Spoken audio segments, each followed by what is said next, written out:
अस्सलाम वालेकुम जी। सिया कॉन्वर्सेशंस के साथ नदीम उल हक हाजिर है।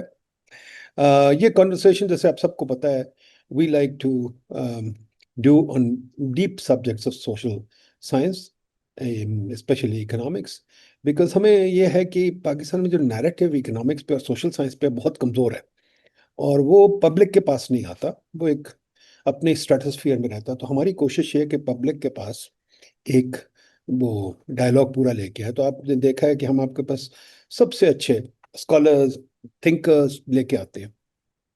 तो इसी सिलसिले में आज I am very proud to announce कि मेरे साथ professor Imran Ali, everybody knows him, he is a professor from LUMS now, in his retirement phase, but nevertheless he's been a professor at LUMS. He's also been a professor at I think Habib University in Karachi. KSBL, KSB. Karachi School of Business. SPL. He's been actually the rector of that university, and he's got many publications to his career. In particular, जो इनकी सबसे famous publication है वो canal colonies पे किताब है। तो हम आज जो प्रोफेसर साहब से बात करना चाहते हैं वो इस चीज़ पे करना चाहते हैं। We'd like to hear from him, starting off with the canal colonies. He has a particular approach of looking at Pakistan's history. Everybody, all academics have to have their own approaches. तो इमरान साहब की भी अपनी approach है। तो professor साहब से हम बार बार ये पूछेंगे कि जी ये हमें पाकिस्तान की हिस्ट्री के बारे में स्टार्टिंग ऑफ अर्ली डेज से हमें ज़रा बताएं, ताकि हम जहाँ पहुँच गए हैं उसको हम समझें कि how have we reached this point. तो with this I would like to bring in professor Imran Ali. Professor साहब प्लीज़ शुरू करें, बताएं आपका कैनाल कॉलोनीज पे बड़ा डेफिनेटिव थीसिस है, बड़ा सेलिब्रेटेड थीसिस है, वहाँ से बात शुरू करें और हमें मॉडर्न डे पे ले आए कि क्या आपने सीखा है, क्या आपने समझा। आफ्टर ऑल आपने इतने साल रिसर्च किया पाकिस्तान पे, तो आपको बहुत सारी चीज़ें पता हैं। तो we'd like to pick your brain and specially जो हमारे स्टूडेंट्स सुनते हैं जो आपका काम पढ़ने में ज़रा डिफ़िकल्टी रखेंगे, हम उनके लिए ये करते हैं, आम आवाम को समझ आए कि आपका क्या थीसिस है। तो प्रोफेसर साहब बताइए, शुरू करिए। Actually, I started this off interestingly as an undergraduate dissertation. And I was at a university which was very innovative, and instead of 3-hour exams at the end of a course, they had a dissertation for each course. And right at an undergraduate level, and this is at Sussex University, I was going through the India Office records, and my dissertation for my agrarian history and agrarian development course was on the Chenab Canal colony. I hardly knew anything about that, but from there on, I started delving into the primary records, even as an undergraduate. And so when I did that, I already knew, in a sense, what my PhD would be about. And it would be about the emergence of the canal irrigated economy and society of Punjab, which then became, of course, the lifeline of our national economy once your irrigation system gets extended into Sindh, forming the largest contiguous irrigation system in the world. And that story is what absorbed me for the next few years. And I did a lot of archival research in London, in Lahore, at the Board of Revenue, etc. And that eventually became my PhD thesis, and Princeton University Press incidentally was very interested. They approached me rather than the other way around. They even said, send your PhD as the manuscript, which I was reluctant to do because it's not but anyway, then eventually that rolled into a book which they named, interestingly, The Punjab Under Imperialism. And that was published by Princeton and then has been republished by OUP, Oxford University Press, India and Pakistan, Karachi, a few times. So that is the kind of thing. And then interestingly, Princeton published it about 10 years back as a paperback, which is quite rare for Asian studies. And so the book has had some longevity and I think has been utilized in universities overseas mostly. And then so that's the background of how I got to अब जरा ये बताइए, background तो ठीक है, बड़ी अच्छी बात है। अब ये अपना थीसिस जरा डिस्क्राइब करें कि आपका थीसिस क्या था उस वक्त, and why do you think it's so important for Pakistan history. Thesis ये था कि एक एरिया है जो बिल्कुल बैरन ट्रैक्ट्स थे. It was the bar areas of Punjab, with just slightly elevated from the river plains and the river valleys. And they were supporting a sparse, uh, semi-nomadic pastoral population, whose generic term in the British records was Janglis. But there were, of course, many tribes, which we are very familiar with, the names and all. And the British saw in this an opportunity to extend a whole network of perennial canals, which means that the canal would run for all 12 months. Now, previously, there had been inundation or seasonal canals, which were actually privately owned and thereby gave those owners a lot of political leverage.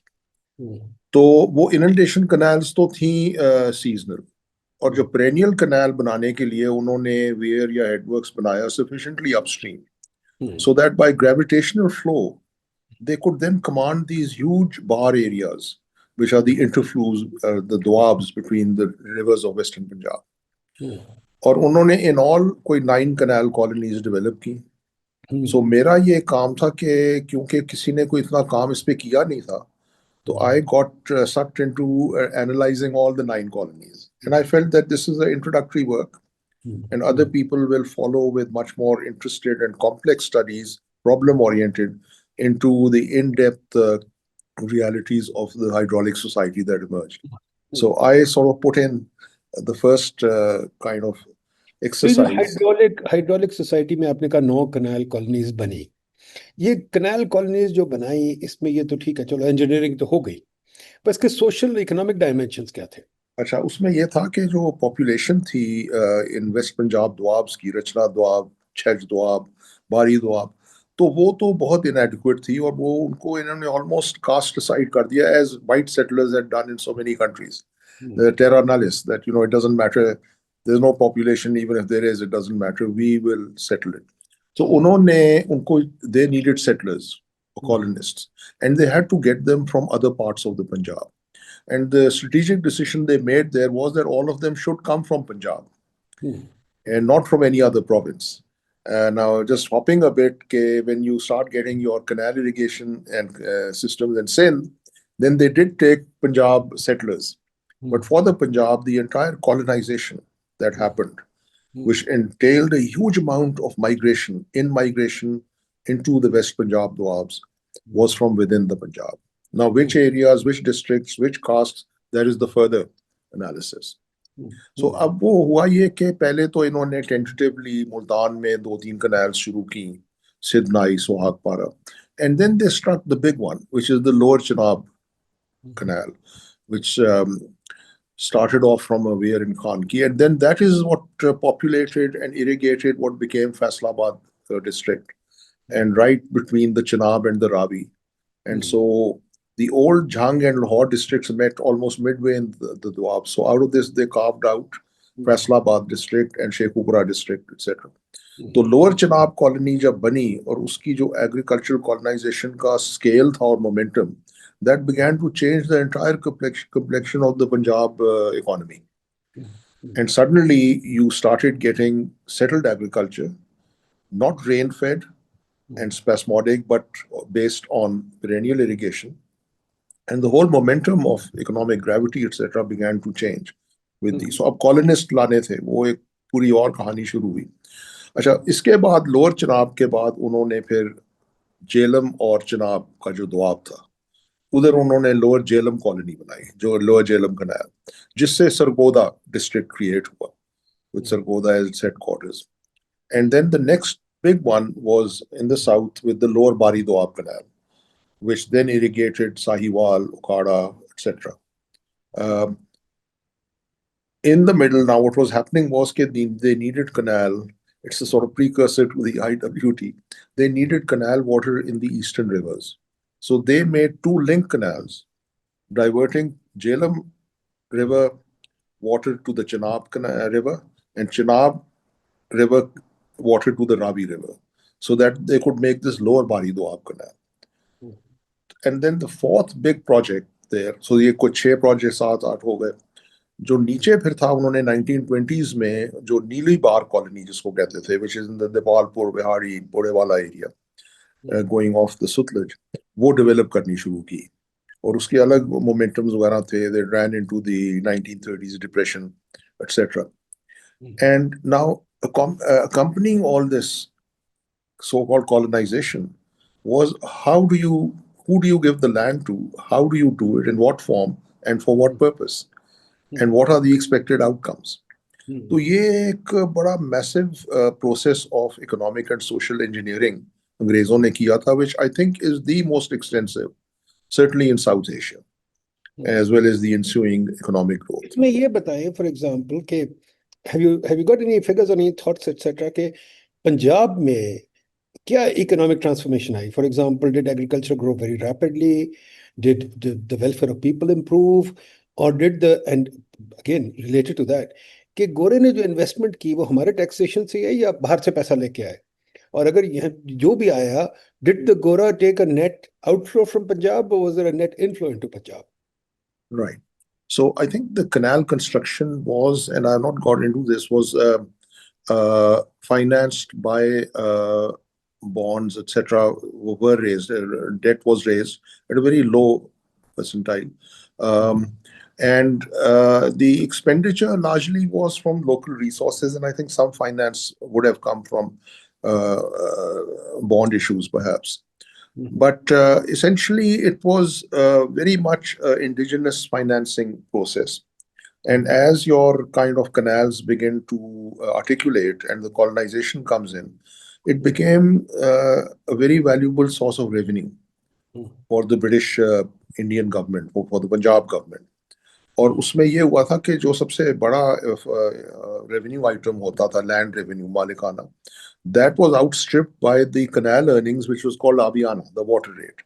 And that became your main revenue source for the budgetary requirements of the Punjab, etc.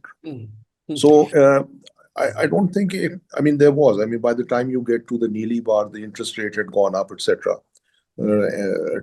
Lekin ye ke they were able to handle it. It's not that they got into massive debt as a result of this very extensive infrastructural, enterprise. But what about the people of Punjab? Did they benefit? Yeah, did, for example, in the Punjab grow cash crops जो India ले जाता था? क्योंकि तो हम सुनते ना शशि थरूर वाला thesis के जी यहाँ से चीजें वहां ले जाते थे, एक्सट्रैक्टिव इकोनॉमी थी. देखें, उसमें ये था कि suddenly the Punjab, Western Punjab, which was only a pastoral, semi-nomadic kind of, and all your settled agriculture was essentially east of the existing frontier. It was in central Punjab, etc. So suddenly this became a major area of commercial farming.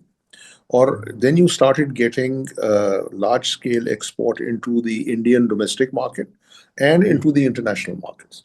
So for instance, wheat from Punjab was being exported to England, to Japan, and that was export trade. And with that, you begin to get the emergence of agri-enterprise, traders, financiers, to some extent, agro-processors. And Karachi begins to benefit, of course, as the export trade is handled out of that. So conveniently, there was the Lahore-Karachi railway line. Now, as far as the benefit to the people, definitely, because hundreds of thousands of people were involved in different capacities.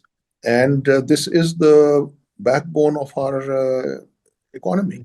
The canal irrigated zone, without which we'd be, sparse desert. I mean, it's a continuation eastwards of the Iranian plateau ecology. So was there net migration into Punjab then? Yes, definitely. There was net migration going on. And now what happened was that for the first big colony, Lower Chenab, the British decided that the 7 districts of central Punjab should provide the colonists. Now, this was quite controversial because that meant a very large proportion of Sikh colonists would be coming west. And they were all chosen by the settlement officers and deputy commissioners of those districts for being solid, enterprising agriculturists. Because the British were very concerned that ये जो pioneers होंगे, ये कर भी सकेंगे या नहीं? Will they be able to succeed? और जो पंजाब का एग्री हार्टलैंड था उस जमाने में, जो east of our present frontier Indian Punjab, तो ये 7 डिस्ट्रिक्ट से वहां से लेके आए थे फॉर लोअर चेनाब कनाल. अब उसमें ये हुआ कि जो इंडिजिनस लोग थे who were pastoral and who had extensive pastoral ecology, so suddenly they found कि जी हमारे तो canals बन गई हैं, ये क्या हुआ, हमारी तो इंटायर एनवायरनमेंट डिस्ट्रॉय हो रही है। उन्होंने थोड़ा रेजिस्ट भी किया, रसागिरी शुरू की और तंग करना शुरू किया, and eventually I mean they were seen as a nuisance, but they were very stalwart people, and they had a agri export of things like ghee, etc., into the urban economy of Punjab. But they didn't provide recruits to the army. अंग्रेजों ने बड़ी कोशिश की कि ये बड़े दिलेर लगते हैं, इनको आर्मी में लाना चाहिए, but they were nomads. Whereas the Sikhs were heavily into military kind of recruitment, and northern Punjab as well. So ये फैसलाबाद जो lower Chenab colony was, and if I may jump a bit, to my mind, you see, 50 years later, there was a decolonization. These people are brought in, non-Muslims, and 50 years later, they're told, listen, you got to leave.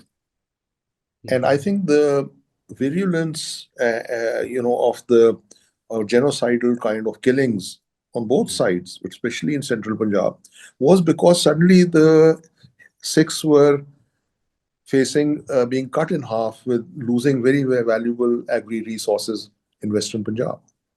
Had that colonization not happened, I don't think that extensive extent of that, kind of Holocaust or genocide would have happened. But that is a footnote. अच्छा, अब हुआ ये कि जी next colony बननी थी, which is lower Jhelum colony, जो ये Shahpur district और वगैरह में इस तरफ थी. And there, in fact, some British, right, and they're all intellectuals. I mean, the intellectual level of all the records that I've seen is quite stupendous, frankly. And our own bureaucracy should learn from that just by reading their reports. So there, some British people, bureaucracy suggested, यार ये तो जो मुसलमान हैं, they are disaffected. आपने सारी non-Muslim को इतनी दे दी है, तो अब आप उनको compensate करें. तो इन्होंने कहा कि ठीक है, ये जो सरगोदा एरिया है सारा लोअर जेलम, तो it is near Rawalpindi division, so we will now choose agriculturists from Rawalpindi division to come in and colonize the Lower Jhelum colony. And and a very young guy who became a very, very famous guy and a very able person of colonial administration, W.M. Haley, was in his 20s, and he was the colonization officer. It was one of his first appointments, and he was told कि भाई तुम जाओ villages वगैरह में और choose करो whatever, जाओ अपने DCs वगैरह से कहो कि वो भेजें. Now, in the middle of this process, the government of India Army Department had appointed a horse and mule breeding commission. अब आप देखें कि metamorphosis किस तरह होनी शुरू होती है. अच्छा, horse and mule breeding commission ने ये कहा कि भाई ये जो सारा जमीन इधर आ रही है, इसको आप रिजर्व कर लें for military purposes, specially the breeding of young mares and cavalry horses, क्योंकि हमारी जो हॉर्स सप्लाई है, and now this is happening around 1902, the world war is going to happen in 1914, but they were already envisaging a global, I think, struggle with the Germans. The Germans had begun to industrialize more rapidly, acceleration, etc. And the British were afraid that their supply of cavalry horses would be cut off in case of a global conflict. And the horses came essentially from Australia, from Argentina, etc. तो उन्होंने कहा कि नहीं, we need to breed a local horse breeding capacity to circumvent this.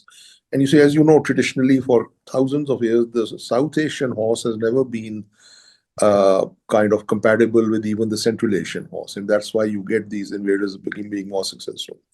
So what suddenly happened is that they changed the nature of this colonization of Lower Jhelum to everyone who had a mare, not a good agriculturist, but you have a mare, so that you get your plot of land and you breed young stock for the cavalry. So Haley was told that now change the whole kind of requirement, और आप जाएं villages में देखें जिसके पास घोड़ी है, उसको आप घोड़ी पाल बादकार ग्रांट दे दें. अच्छा, अब जो फैसलाबाद में जो सबसे ज्यादा 80% of the land was given in small holdings to the Sikh colonies, etc., to the Jat tribes and all that, and of 25 acres, एक मुरब्बा, जिसको मुरब्बा यहाँ से नाम आता है, वहां हॉर्स ब्रीडिंग के लिए 50 एकड़ की ग्रांट क्रिएट की. अब उन्होंने ढूंढे लोग, वो आ गए. अच्छा, अब हुआ ये कि उसमें तीन categories established हुई. एक तो घोड़ी पाल आबादकार, which is your in English your peasant horse breeding grantee. Then you had a bigger grantee called the yeoman grantee, ਜਿਹਨੂੰ ਪੰਜਾਬੀ ਚ ਉਹਨਾਂ ਨੇ ਸਫੇਦ पोश ठीक Okay, I think my mobile data has got can that was up to 150 acres. And then they also had some large stud farm grants, about 6 of them. 2 or 3 of them went to the Noon Tiwana group, who were their favored, local intermediaries. The most prominent, of course, being the Kalrai state of Sarovar Hayat Khan Tiwana. So there was a segmentation, but the largest amount still went to your peasant abadkar, peasant grantee, or 50 acres. And again, in the lower Jhelum or lower Chenab, with the civilian colonists, there were 3 categories: the peasant abadkar, then the Safed Posh or yeoman grantee, middle farmer, and then something they called the capitalist grantee. It was 150 acres plus. Now, the interesting thing is that the capitalist grantee in the vernacular, in our language, was translated as Rais. So, dekho na, wo switch hota hai to your local kind of power system and your kind of what you imagine the person should be, which is a capitalist farmer. And they weren't that successful, frankly. They became absentees and all that. तो अब ये लोग जो थे, खासकर फैसलाबाद में, they of course did make a big success of carving out. I mean, it's a total agrarian frontier. There were no roads, there's no communication. Okay, there was threadbare irrigation, etc. At that time, well irrigation had not been there to supplement. There were no tube wells. So this was a real kind of pioneering and agrarian frontier achievement by the people of Punjab. But इसमें एक segmentation आती है. And that is one of the lessons I have in my work, that the British were extremely particular that the land must only go to the peasant landholding lineages. देखा ना, हर village में hierarchy है. जो dominant village या rich peasant है, dominant peasant, वो जाट है, उसकी जमीन है. उसके नीचे फिर आपका सारा ये जजमानी सेपीदारी सिस्टम आता है of service castes, जिसमें सारे there are about 15 different maybe categories. Now the British made sure that none of those service castes got land, because that would disturb the hierarchy. Land must go to the existing incumbents, and village society should not be disturbed. The vertical arrangements of the caste system. And in a sense, it was an organic way of sharing labor, etc. So it's very regressive then, huh? It was socially regressive, economically progressive, and that is the contradiction of growth in Pakistan. And in Punjab. But hang on, this is very interesting. So now we've got, let me just summarize. Now we've got very quickly, the British, first of all, taking this huge initiative, which is quite unimaginable पहले, कि जी उन्होंने canal colonies बनाई और उन्होंने पूरे एक किस्म का, what we have not been able to do, they developed a whole plan for the area and worked it out. Right? So that's quite remarkable. And as you said, कि उनके bureaucrats वगैरह were very, very competent. तो मतलब hats off to them, इस पे तो सलाम करना पड़ेगा, उन्होंने किया. But then they were faced with the other choice कि यार इस एरिया से करना क्या है. तो उन्होंने अपने वो ऑब्जेक्टिव्स के तहत एक तरफ तो घोड़ीपाल बनाया, दूसरी तरफ उन्होंने ये लैंडलॉर्ड्स वगैरह बनाए कि जी आप ये करें. एंड यू सेड कि they reinforce the structure of society, they didn't challenge it. ठीक है, अब ये जो एक आ जाती है हमारे यहाँ, जो बहुत मेरे जैसे जो लोग इसको नहीं जानते, हम जो नैरेटिव बनाते हैं डिनर टेबल्स पे या वैसे, कि बर्तानिया ने एक फ्यूडल क्लास हमारे लिए बनाई और वो फ्यूडल क्लास फिर उसने पाकिस्तान को आके काबू कर दिया. ये अब कहाँ तक सच है? अच्छा, देखें, उसमें ये है कि the implications of what they were doing was in fact he had massive extension of the agricultural production zone, etc. Export farming, ye wo. But the thesis I had was that it actually makes society more rigid, because it gives resources to the upper elements of society.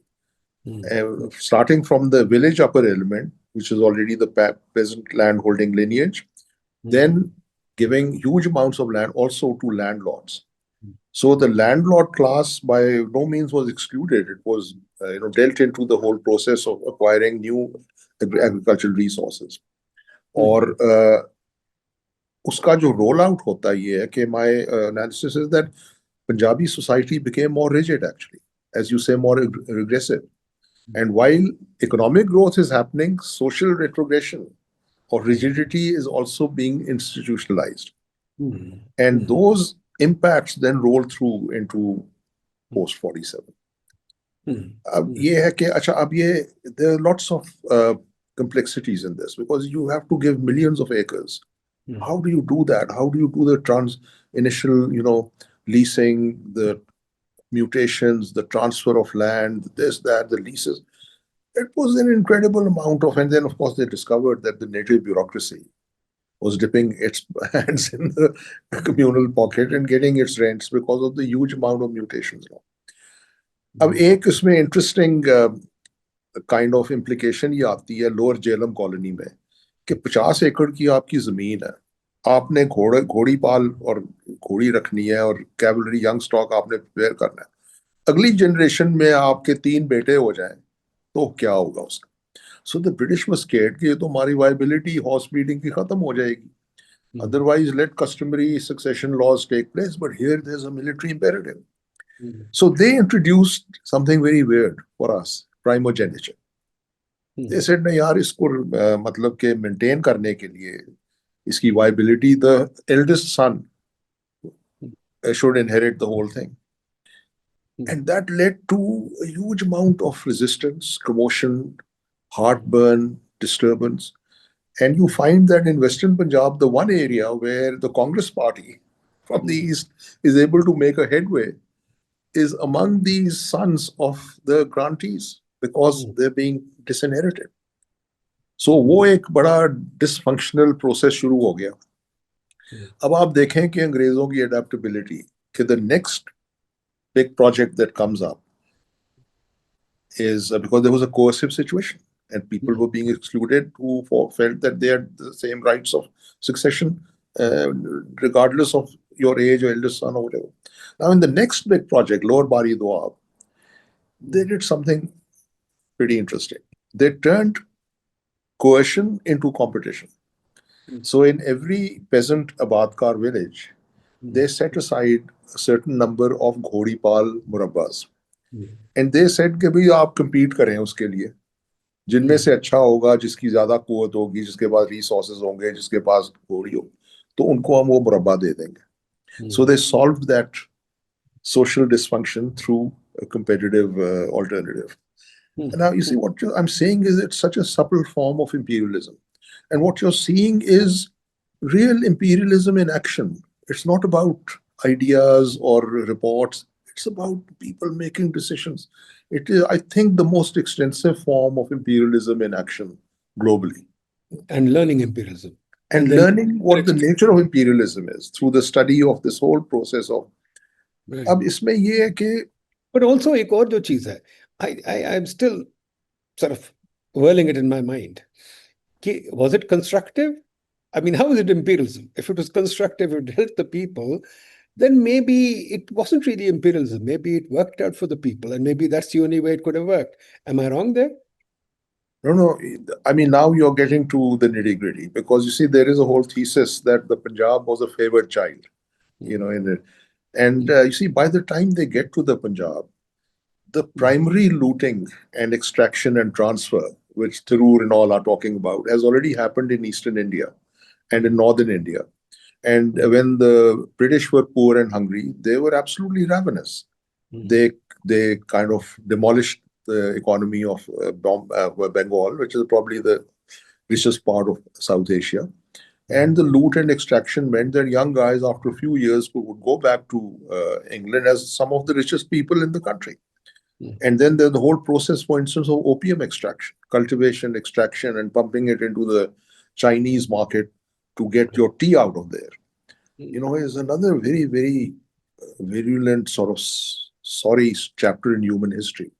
And opium being grown in the Gangetic Valley by almost forced labor and then being exported out of Calcutta. And you're getting at the Chinese end almost smugglers because the Chinese government had made it illegal and they were forced to then through the unequal treaties of the 19th century to accept that opium by these white traders would be, forced into the Chinese market, and Chinese would be converted almost into bichare drug addicts, so that the tea could be exported. I mean, in fact, a lot of the major families in America, and especially the Yankee area of Northeast America, they made their money from the opium smuggling in China. And of course also from slavery part of the, but ये जाते थे और चंद सालों में massive amount of, Franklin Delano Roosevelt, FDR. As you know, Delano he was married in his house. His grandfather, the family made their money from opium. So the British in the Punjab, in a sense, were more benign. They were more paternalistic. They were more protective. And then what emerged again is that they were very protective towards the agrarian land owning class, from peasant to magnate. And they passed what is one of the most weird acts in South Asian history, called the Punjab Land Alienation Act of 1901, which is that your non-agrarian, essentially money lender or financier, cannot take over your land. You cannot sell land from an agricultural owner to a non-agricultural person. Now, this is trying to stop history. It's trying to stop market forces. And we can get into that in terms of some of the implications. So I think obviously the entire Punjab economy is based on that same canal irrigation system. And that is your entire system will run through gradient flow irrigation. And it had to be at that time, without computers, without whatever, a remarkable piece of engineering. So there's physical engineering happening, there's economic engineering, and definitely social engineering is going on. And this is all happening over a long period of time. It's happening. 1885 onwards is when the whole process starts. And all the way down to right into the 1930s. You see, when they had the Neeli Bar colony in southeast, the Palpur area, Bihari, उधर उन्होंने किया कि यार वो interest rate has gone up, so we need to allocate more land for auctions. And we need to then get something of the capital value of the land back.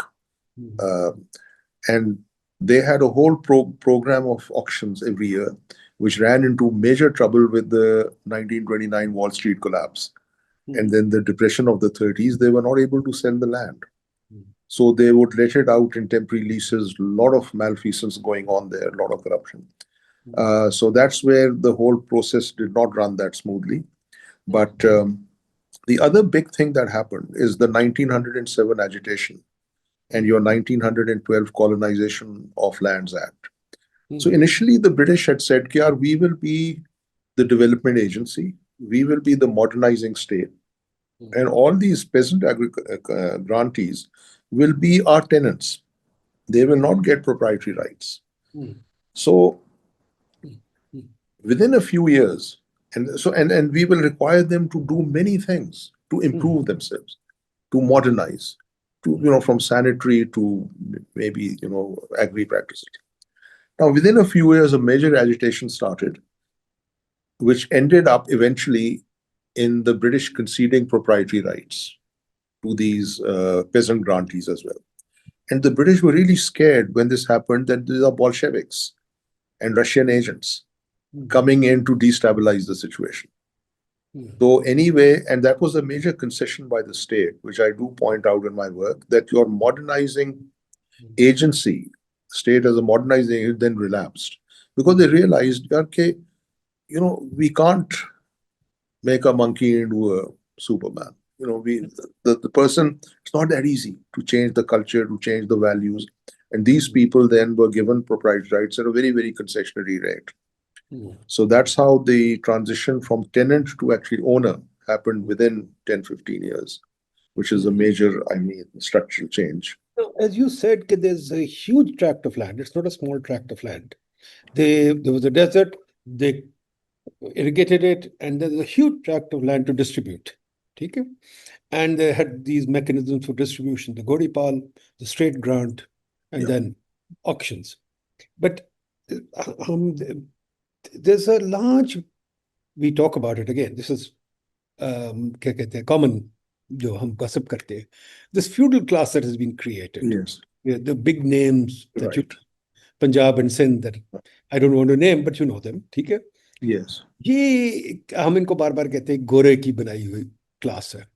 yeah. Is that correct, or are we being just as No, usual? certainly they were sustained Hmm. and maintained Hmm. and provided viability Hmm. by the British imperial state. Hmm. Now, let me give you, I mean, there's several examples because there's a whole lot of records in the Board of Revenue called the Court of Wards. Hmm. Now, the Court of Wards was for estates in the Punjab Hmm. where two things might have happened. One is that the successor is a minor Hmm. and therefore unable to manage and might be exploited by uncles and collaterals.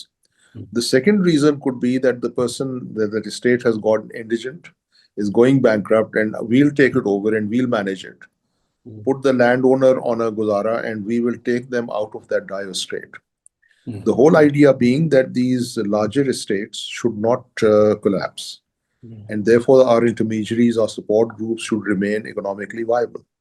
So Hmm. there was a major process and a trend of imperial thinking where your agrarian hierarchy had to be maintained and continued as a sustainable element. So a lot of things. I mean, they were buying land, getting grants, buying land as well at auctions, and being brought into the court of wards. I have a lot of examples, but that might be controversial. And uh, so the big challenge was the 1930s. Hmm. And had this paternalistic protective state not been there, Hmm. my view is that your large part of your landed elite would have been decimated by the financiers because they had gone so deeply into debt that they would have been expropriated. And it was a major intervention by through the court of wards process, with the DC taking over management, negotiating with the creditors, making a viable sort of installment system in place so that they could maintain these estates. And a number of them were with the, which we let's not name names, but so absolutely look at a time when modernization, industrialization, the commercial revolution were diluting the hold of feudal or large agrarian holders in the area that became Pakistan, and even more so in Sindh than in Punjab. There was a continuance of landlord uh, magnate survival and sustainability. And that gets on to a number of things where how does all this roll through into Pakistan? Hmm. How does the politics articulate? That's And so, exactly the next question. So please come to that. Okay, now we are in, let's say, after the Great Depression, Punjab is getting settled. There's a certain hierarchy developing.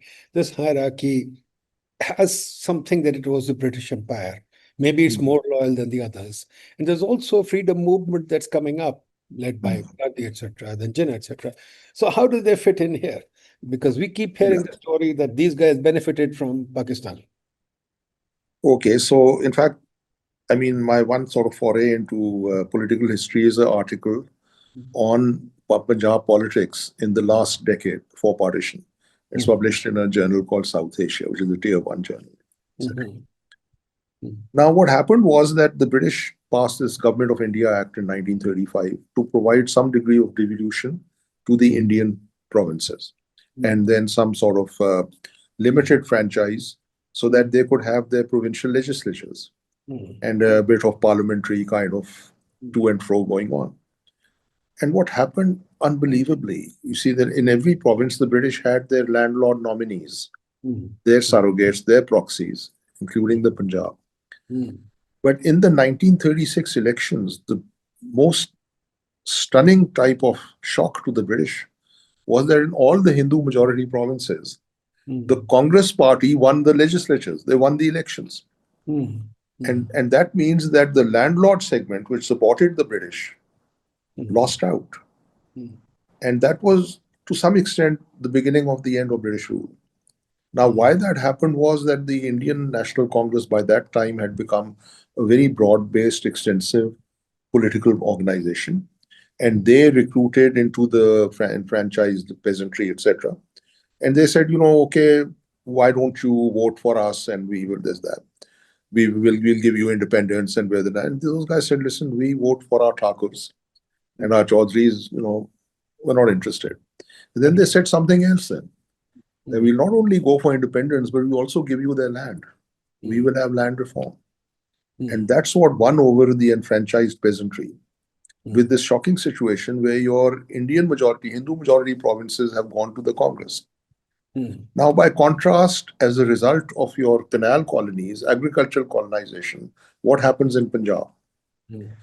In the Punjab, the British had put together the PNUP, Punjab National Unionist Party, which was a caucus of Hindu, Sikh, and Muslim politicians, essentially landlords, to be brought together as a ruling caucus in the legislature. And that was the British Wanki Dory with that. They were all on side with the British. They were all anti-national. They were, the Congress was the enemy. And when you get the elections of 1936, out of 120, now this is scary, out of 120 Muslim seats, 118 were won by the Unionists. 2 were won by the Muslim League, of whom one person, Raja Ghazanfar Ali Khan, he was a landlord from Gujarat, he went over to the Unionists. So 10 years before partition, in Punjab, you have 1 out of 120 in the Muslim League and 119 in the pro-British Unionist Party. So when we talk about our sovereignty after 47, please keep that in mind, because it's a very scary scene. Now, what happens is that Jinnah needs support from the Muslim majority provinces to negotiate with the British and the Congress at the All India level. And so he has to go to Bengal, he has to go to Punjab and say, for heaven's sake, I can't run on minority Muslim provincial support. You have to come along with me. And he comes there, he comes before the elections. Fazle Hussain has been made the Premier of Punjab. And he goes straight to the British. And he says, what do I do? This guy is turned up. So British tell him that, listen, just tell him to get lost. We don't want him here, because while we support the Muslim League as a divisive maybe element in the rest of India, Hindu-Muslim type of divisions, here in Punjab, that's poison, because we have an intercommunal nexus which keeps the Punjab together, brought together in the Congress party. We don't want communal politics here. So Jinnah is excluded. Now, after the elections, massive Unionist and British success, so Jinnah comes back and says, by that time, Fazle Hussain is dead and Sikandar Hayat Khan is the Premier. And he says, listen, you got to support me at the All India level, otherwise I don't have any stay out there. Don't have any. So again, Sikandar goes to his bosses, I would say, and they say, listen, tell him to sign the Sikandar-Jinnah Pact. Here's a document. And then Muhammad Iqbal, who's actually the president of the Punjab Muslim League, there is a Muslim League. You should read his book, Iqbal's Letters to Jinnah, and then Batalvi's book on Muhammad Iqbal. He's saying, for heaven's sake, don't sign this agreement because they are our enemies. They'll finish off the league. But, who is advising Jinnah in Punjab? Liaquat Ali Khan. His own brother is a Unionist MLA. He's from Karnal district in Punjab. And poor Jinnah, he has the whole of India to look after. So he goes ahead and he signs. And what happens then is that essentially Muhammad Iqbal's Muslim League is deregistered.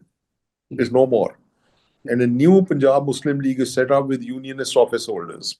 Is this Muhammad Iqbal, the famous poet? The famous poet, sir. Now, let's not repeat this because... What did the Jinnah Sikandar Hayat Pact say? It essentially said that leave us alone in the Punjab and we will give you nominal support as Muslim League members in Delhi. But you don't come in here and bring in a Muslim League element in the assembly and stay off, basically.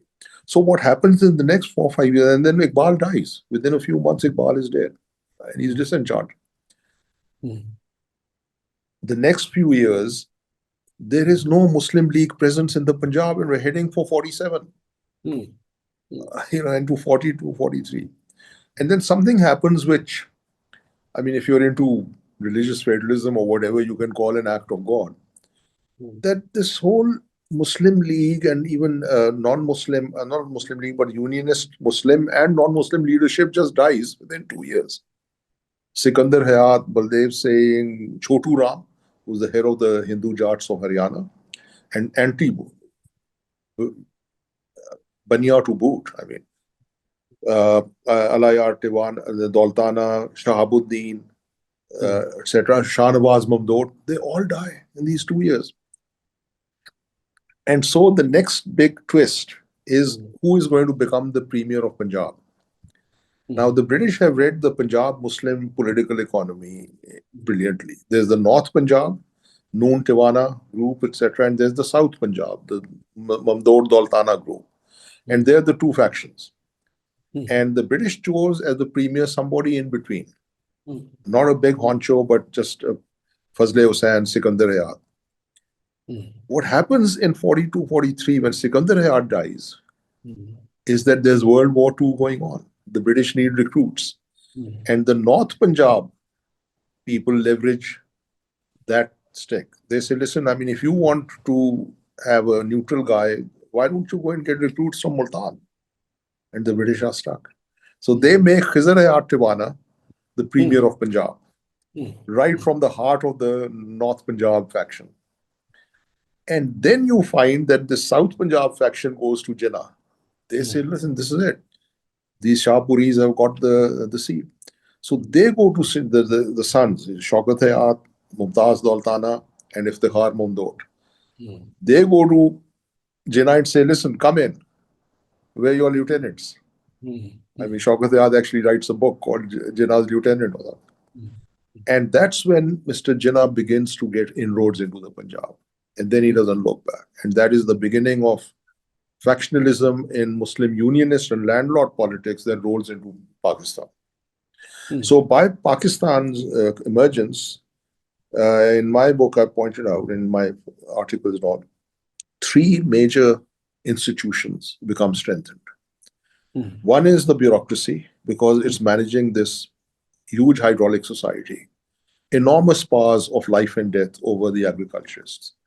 Whereas in a rain-fed Barani political economy, you only go there to collect the revenue. You don't have intrusion powers.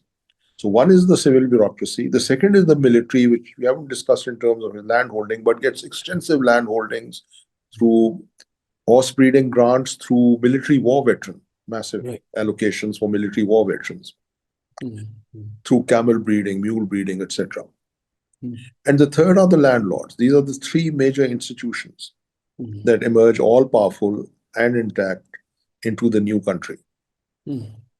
And now the fourth estate that is coming up is, of course, with this massive rise in agri-trade, agro-export, agri-processing, financing, credit, is your commercial business class, which should have developed as well and then countered society, balanced society.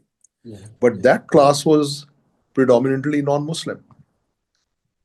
So a lot of the communalism happening in Punjab is actually a class hit against the emerging capitalist class and the emerging bourgeoisie, because they dominated the professions, they dominated trade and emerging industry, etc. So with Pakistan, you get that element knocked out. And that's how we get a very skewed and imbalanced political economy. Because there is a complete emasculation of your capitalist and business element, which took them almost decades to revive. It still isn't there as an equal partner, I think. अब इसमें एक चीज आ जाती है जो एक बंदा, मैं उसका नाम भूल रहा हूँ, he's written a book on development, and he says on East Asia, Asia in general, and he says one of the most important reforms that led the way to development, especially in most countries, India included, has been land reform, which Pakistan was able to avoid. And जो narrative मेरे जैसे amateurs लगाते हैं वो ये है कि जी ये लैंडलॉर्ड ने ब्लॉक किया हुआ है कि क्रिटिकल ये नहीं चाहते थे लैंड रिफॉर्म हो, ये एग्रीकल्चर इनकम टैक्स नहीं चाहते थे, ये पानी की कीमत नहीं बढ़ाना चाहते थे। या तो कहते हैं ये इक्विलिब्रियम इस वजह से आया because of all that you said कि by the time Pakistan was made the landlords got the power and they made sure कि agriculture should, but at the same time दूसरा नैरेटिव भी है कि इन्होंने ये नहीं कि कोई प्राइस नहीं पे की, इन्होंने भी प्राइस पे की है कि जो हमने किया है इनके साथ, जो छोटू राम ने किया था, जो एग्रीकल्चर मार्केट्स एक्ट है और उसके बाद जो स्टेट ने इंटरवेंशंस की कि इनकी प्राइसेस भी आपने फिक्स कर दी, इनकी मार्केट्स भी फिक्स कर दी, इनका एक किस्म का ये भी नैरेटिव बनाते हैं लोग, महबूबुल्लाह वगैरह ने बनाया था कि एग्रीकल्चर को हमने टैक्स भी किया है इम्प्लिसिटली। तो ये क्या है, what how do you reconcile these things? अच्छा, उसमें यही है कि एक तो ये कि depends on the crop. You see, like they had to hold down the wheat price, I think, in order to subsidize the urban proletariat. So there the agriculture is getting, but they had to hold down the cotton price in order to subsidize industry, the textile industry. So it depends by, which crop are we dealing with. And in terms of over the years, you mentioned Abiana, that the great failing of our revenue generation has been that the water rates, which the British were very careful to keep to some relationship and ratio with agricultural prices, have not really been raised for half a century. And that's where you're getting your revenue shortfalls from the agricultural sector, apart from the agri income tax not being levied.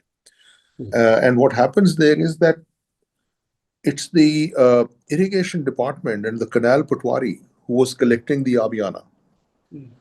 Now, when you have a more and more complex and sophisticated irrigation infrastructure with barrages, and you need to rehabilitate the canals and the barrages and etc., you need the money for that. The money is not coming in now from the Abiana. And from the 1990s, we begin to get what I think is one of the most negative transitions in Pakistan, which is your irrigation department, which was the major source of revenue from the 1990s, starts going into deficit because the Abiana rates are not raised, which of course is a concession to the agri producers.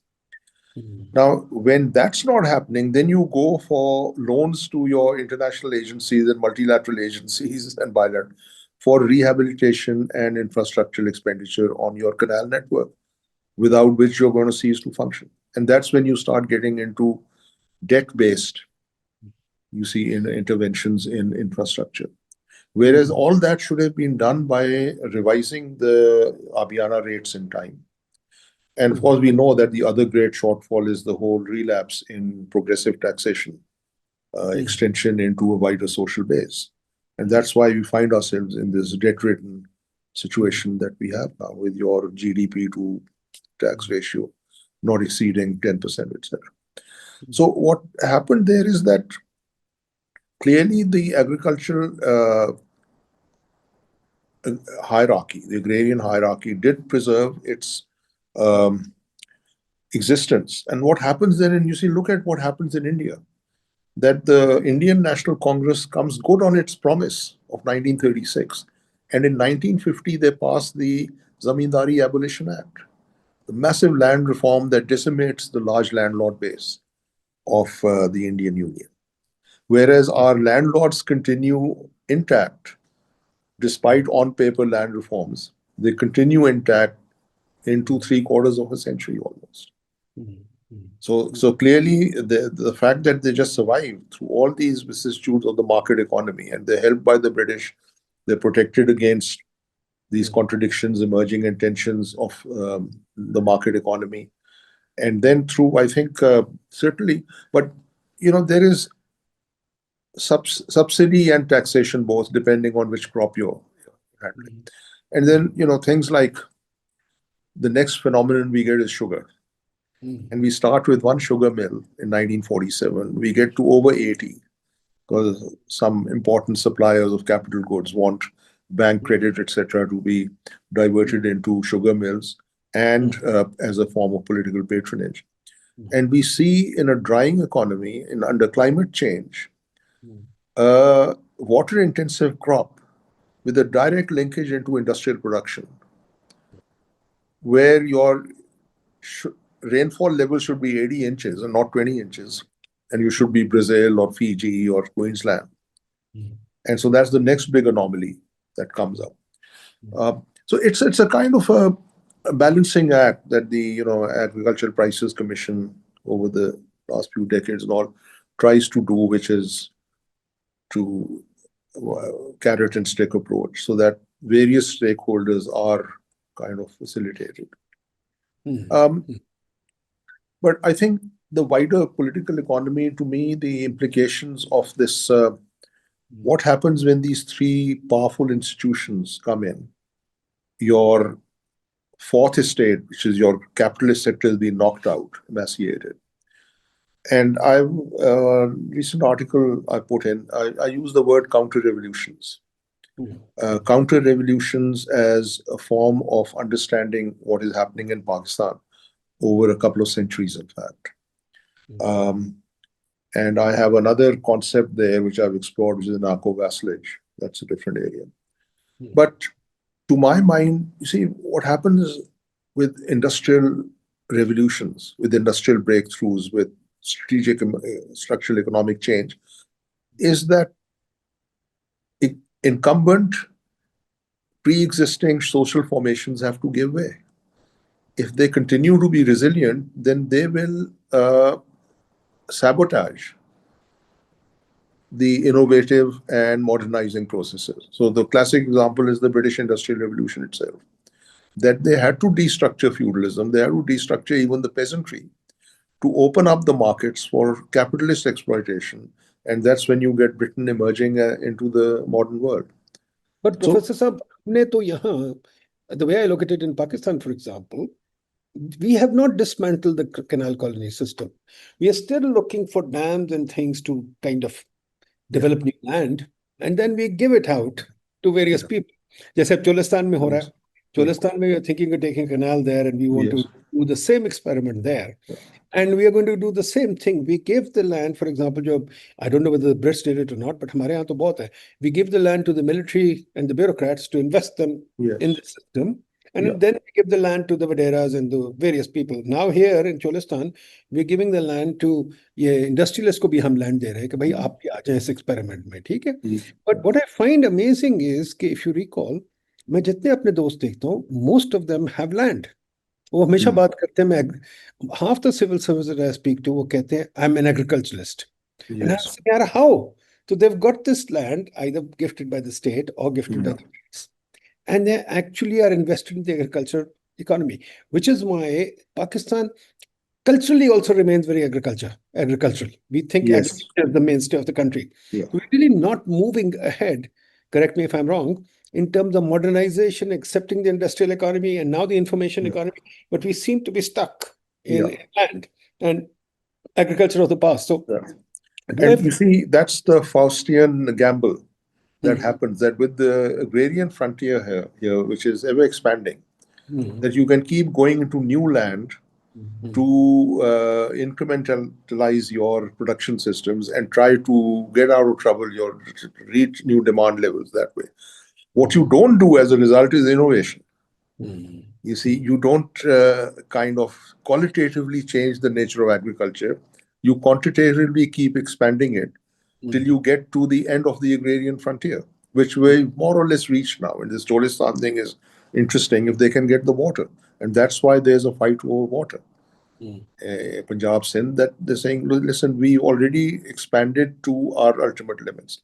So what has happened here in Pakistan is, unfortunately, as you absolutely rightly say, that we've been extending quantitatively because the land was available, and that has not induced us, it's not encouraged us, it has not challenged us to do qualitative change. And the other parallel process that's going on is that wherever reforms are needed, and it's a time factor, if you don't do the reform at the right time, you miss the bus.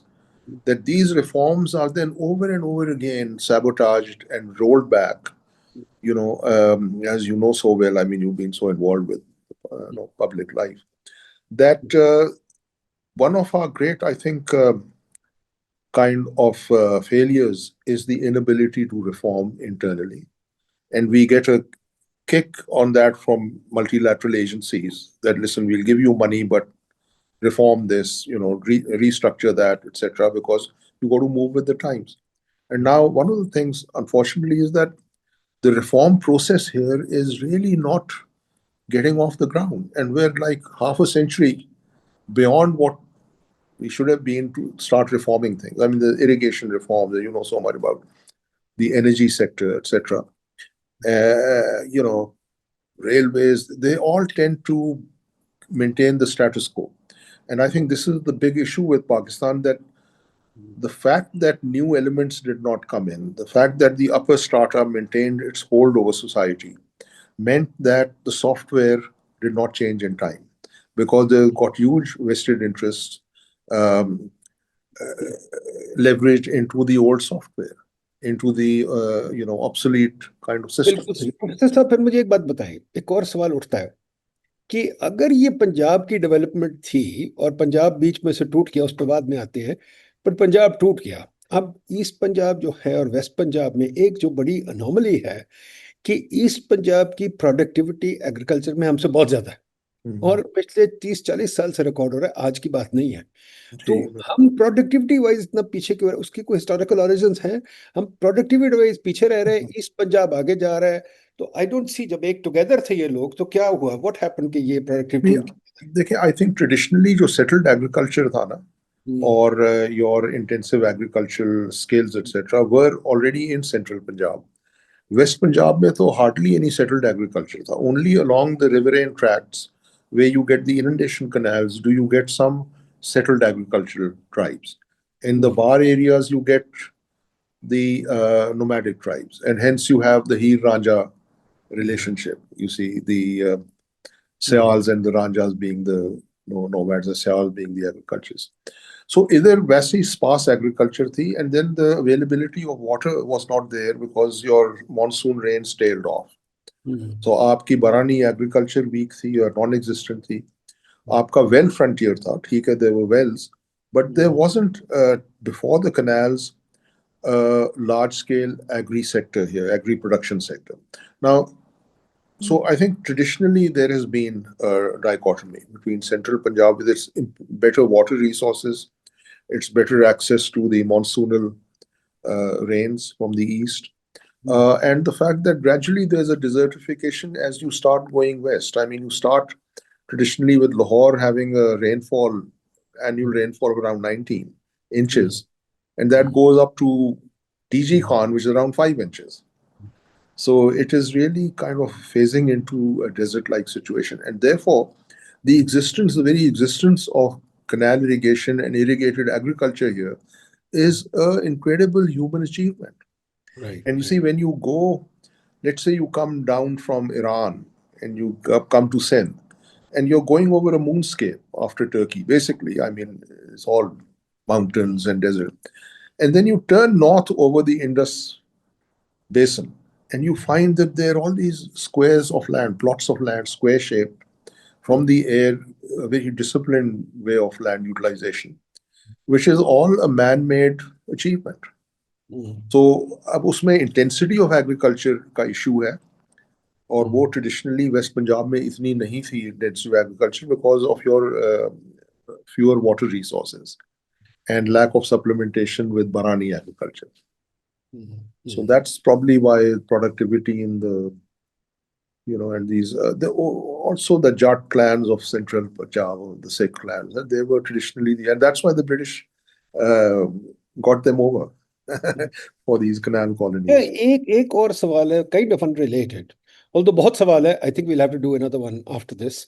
But एक और सवाल जो मेरे दिमाग में आता है वो ये कि जी, हमने एक बहुत बड़ा सर्वे किया पाकिस्तान में, जिसके अंदर हमने देखा आइडेंटिटी पे हमने जरा चेक किया, तो हैरानगी की बात ये थी कि पंजाब में जो आइडेंटिटी है बहुत ट्राइबल है, despite the fact that Punjab has become very urbanized. Punjab still remains divided on the level of identity. As you can see, for example, Faisalabad university में वाइस चांसलर की आती है बात, तो वो जाट और राई लड़ते हैं कि कौन बनेगा। तो Yes. स्टिल वेरी, वो हमारे में वो कल्चर नहीं आया अभी तक, जो नेशनल काइंड ऑफ कल्चर होता है, Yeah. इवन अर्बन कल्चर होता है कि यार मैं अब अपने पास्ट को भूल गया हूँ, and I am Nadeem ul Haq, वो नहीं आया अभी तक।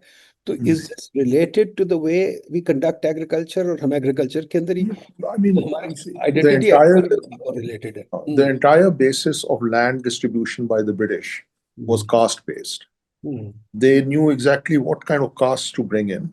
And when they were bringing in the settlers, they wanted the same caste to be settled in one village. If that did not happen, then they made a concession that, look, let's get two caste groups into the same village. But to maintain cohesiveness, ideally the same caste or subcaste group should be in one village, or even a small network of villages. My So the God, British reinforced microengineering, the huh? whole idea of caste awareness, caste identity, etc. Now the Pakistani state officially doesn't recognize caste. It doesn't really have caste in its census reports or any of its kind of analytical reports, etc. For them, it's invisible, which I think is a mistake, because on the ground it's very much there. So there is this dissonance and disjuncture between the modernizing kind of modernistic notions of the Pakistani state, of a Pakistani identity and maybe then a Punjabi identity, but not lower down into the actual social real identities of people. So they've ignored it, but on the ground, as you say, that's continued remarkably resiliently. Even Ali Cheema का जो काम है elections पे, वहां भी ये नजर आता है कि caste system is very important, कि Absolutely. these guys are voting according to the tribe or whatever, जो भी Yeah. कास्ट, जो भी, कि जाट और राई और राजपूत और वगैरह, they are still divided politically on those Yeah. lines, ठीक है ना। अच्छा, इसके साथ एक और लास्ट क्वेश्चन मुझे सडनली ख्याल आ गया कि जो छोटू राम के रिफॉर्म्स थे, और उससे पहले लैंड एलियनेशन एक्ट था, लैंड एलियनेशन एक्ट है which kind of stops the enclosure movement from taking place. कि मैं अगर for example I am a very good farmer and I have capital and skills, etc. I want to go and buy great agricultural land in Sargodha or Faisalabad or whatever, and I want to set up a huge corporate farm and run it. तो Right. Land alienation act तो उसके खिलाफ खड़ा हुआ है, सो I can't do that, ठीक है ना। दूसरी चीज ये है कि एक तो I can't consolidate land in the area, क्योंकि अब लैंड एक, सॉरी, इसके साथ रिलेटेड ये चीज है कि लैंड होल्डिंग अब हमारी बहुत छोटी हो गई है, खासतौर पे पंजाब Yes. थ्रू बिल्कुल. इनहेरिटेंस। सेंसस कहता है 5 या 7 एकड़ है अब एवरेज, ठीक है। बड़ी कुछ है साउथ पंजाब में और सिंध में बहुत बड़ी है, बट यहाँ तो थोड़ी होगी। अब हमें उसको कंसोलिडेट करना पड़ेगा if you are going to get productive. तो Right. एक तो ये लैंड एलियनेशन का इम्पैक्ट। दूसरा what I want to study is sir Chhotu Ram's impact, उसका जो ये मार्केट्स कमेटी वाला एक्ट था, कि अभी तक मार्केट कमेटी डीसी के नीचे बैठी हुई है, एंड अभी तक Walmart can't come and set up an agricultural market here. Yes. तो इसकी वजह से मेरे एज एन इकोनॉमिस्ट मुझे लगता है कि हमारी मार्केट्स बड़ी स्टंटेड है। सो वो आड़ती का रोल, और जो हम सारी मिथ सुनते रहते हैं कि मंडी में आड़ती बैठा हुआ आड़ती खा रहा है, but Walmart can't set up come and set up business agriculture, तो Yeah. इसका असर है। I think this is where the notion I mentioned of counter-revolution, what is happening is that over and over again, as capitalism emerges, it's knocked back by a very embedded, resilient, traditional society. And you see that by even the Punjab insurrections of the 18th century, which I've analyzed as a hit against the proto-capitalist elements that were emerging in Punjab with greater urbanization, greater trade, greater specialization of agricultural products. Apart from the Irfan Habib thesis that this was a result of Mughal over-extraction, etc. And then the whole British period is a counter-revolution against market forces and capitalism actually thriving in the Punjab through the protectiveness of agricultural owners. Then you find the 1947 transition is a massive counter-revolution against capitalism, which emasculates the whole thing by their exit into Indian territory. Then you find capitalism emerging again in the 1960s very rapidly, and the next counter-revolution coming, which is Bhutto's nationalization reforms. Because all of these traditional classes and structures and institutions have not been eroded.